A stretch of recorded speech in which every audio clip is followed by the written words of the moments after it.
Yo, what's up? This is 256 Pin Doctor, DJ Show Straight, Big up the #1 show, Campus Jazz. Straight!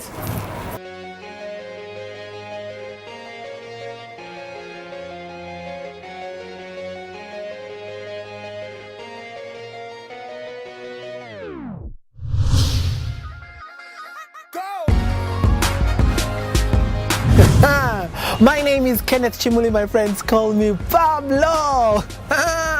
Well, I'm a journalist by profession and a comedian by occupation. What should I say? I'm married with a son, amazing son, I should say. They say by the time you realize that maybe your father was right is when you have a son who thinks you're wrong. The guy thinks I'm wrong. And yes, he's a law-abiding citizen, feared in hell, expected in heaven.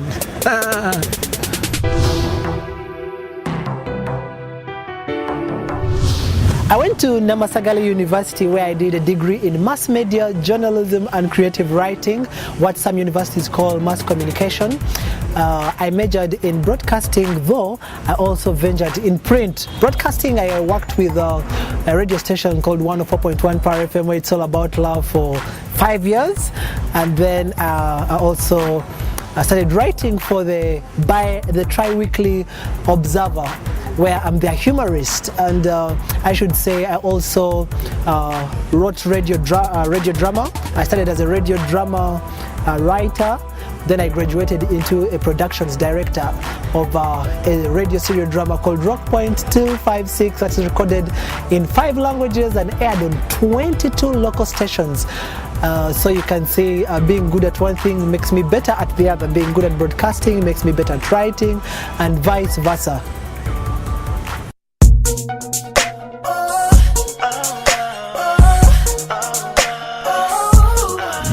One of the things I give credit to Namasagala University, not only were we subjected to what we are admitted to do in terms of doing mass media, journalism and creative writing, they also introduced us to performing arts, whereby whereas you're doing any other course, you'd also go and do performing arts, and they'd give you a certificate at the end of your course. I was introduced to performing arts at the time when I was doing my journalism course by Father Grimes. Father Grimes gave us an opportunity to go for dance class, where I got to learn how to do ballet.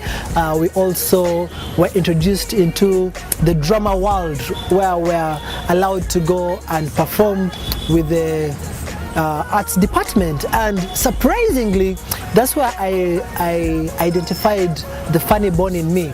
By then, Kwezi Kaganda, who's now with Fun Factory, was one of the people lecturing at the university, and he modeled me into being a theatre practitioner.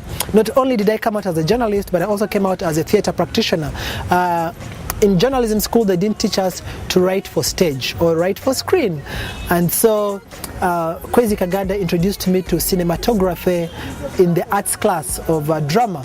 So when I came out of university, I ventured into both, the theatre world and the writing world for the press, and it has come out to prove that actually what I was given as just a dessert in terms of my education seems to be the main course right now in my life. So I attribute the theatre world in me to Namasagala University, where I was given an opportunity not only to do mass communication but also to do performing arts.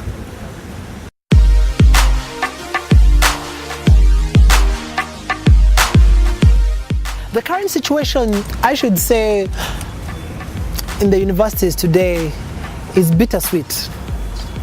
Bitter in the way that it has become competitive in terms of money.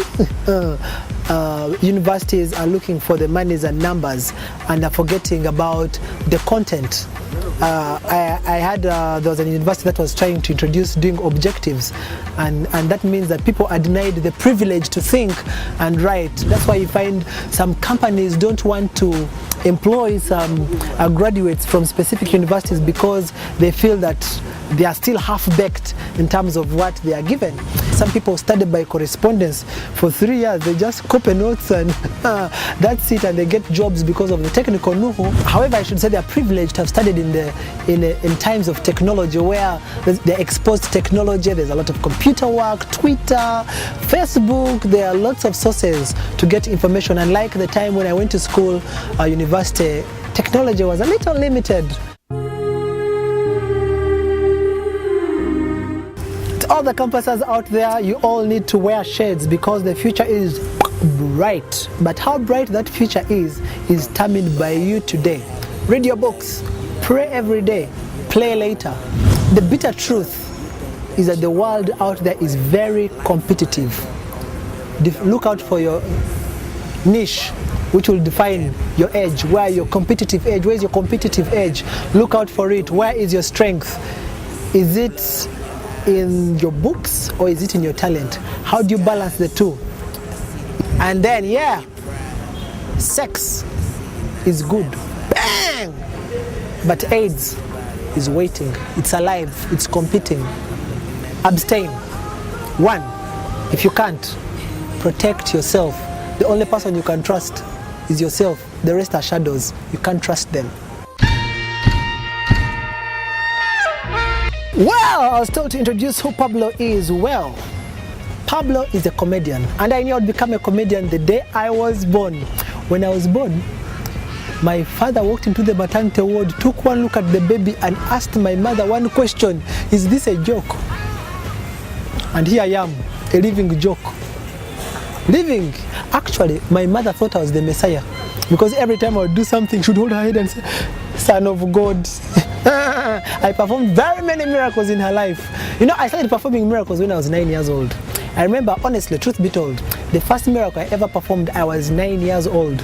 Our neighbor wanted to commit suicide, and when he was about to commit suicide, he had prepared the rope to hang himself. When he's about to hang himself, guess what? He saw Pablo standing there in the corner, and he said, "What do you want?" I said, "Go ahead, I'm only waiting for your shoes." And the man changed his mind. I had never known there are some people who value their shoes more than their life. Bang!